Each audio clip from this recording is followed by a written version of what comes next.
we're still struggling with internet here.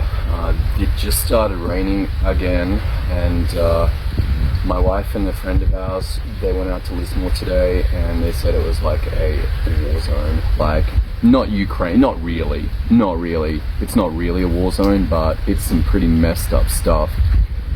There's been one guy who was in the army, and he had been out helping a whole bunch of people and had not had his own house looked at all.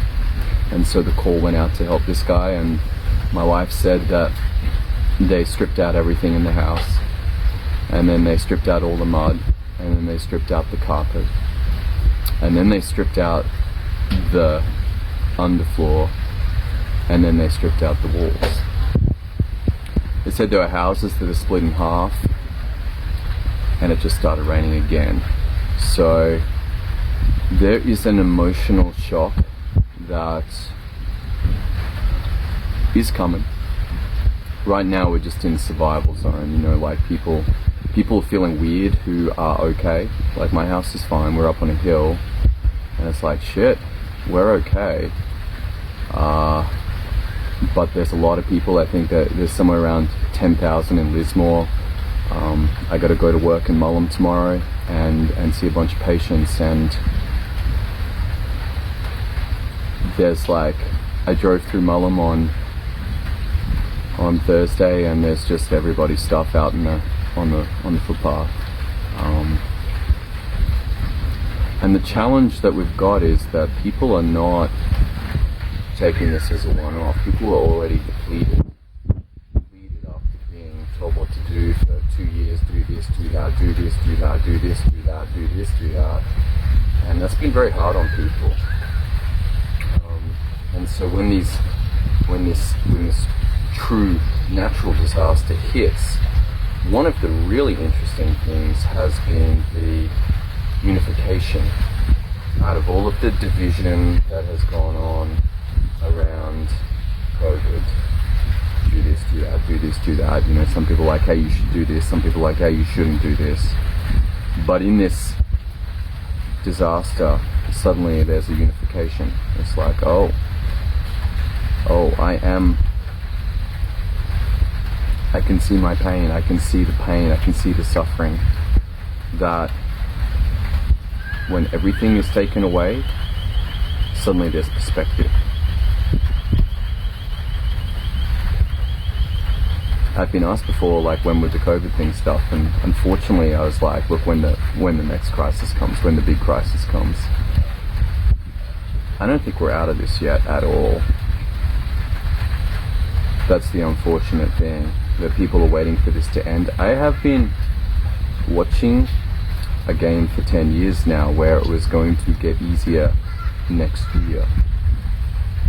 2010, 2011, 2012, 2013, all the way through 2019, 2020, 2021. It's going to get easier in 2022, and it's not. Now we got Ukraine and Russia war, we've got natural disasters, we've got a fatigued population, we've got internet that doesn't work in a first world country. It's kind of weird. It's kind of really weird. I wasn't expecting it. I went down to Lennox because the internet kind of works. We get like a half a megabit per second here. My kids are like, get Starlink, get Starlink, get Starlink. And I'm like, you know what? That's starting to make a lot of sense. But I went down to the supermarket, and I was like, oh, I need to check my balance, make sure we got enough cash to pay for this. And they're like, oh, didn't you know it's cash only? How much cash you got? And I'm like, oh shit, cash?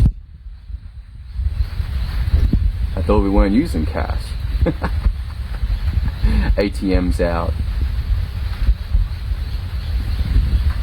And so the question's going to be like, what systems are you going to execute on a daily basis to make sure that you're able to cope with this emotionally, physically, mentally, and particularly spiritually?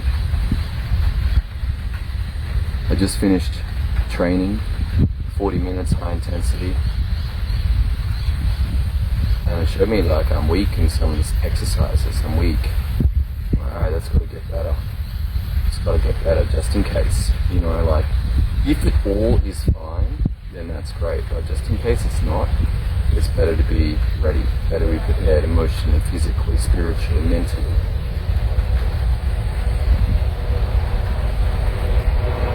Systems is going to help. There's these big ass helicopters that keep going past.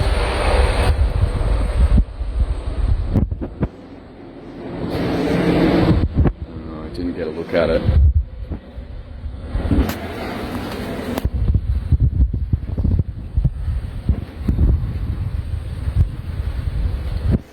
Daily systems, weekly systems, monthly systems, quarterly systems, yearly systems.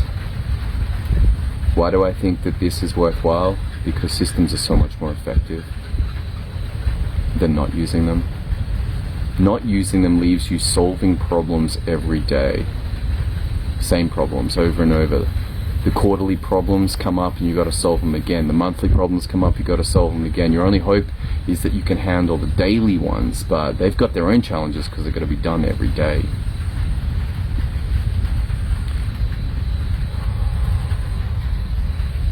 So what are you doing for you to be ready? Just in case. Just in case. If you need help with systems in your business, so that you have resilience, so you have effective production, head over to systemio.dev. Look forward to seeing you on the next episode as we continue this journey into the power of systems to create results. See you then.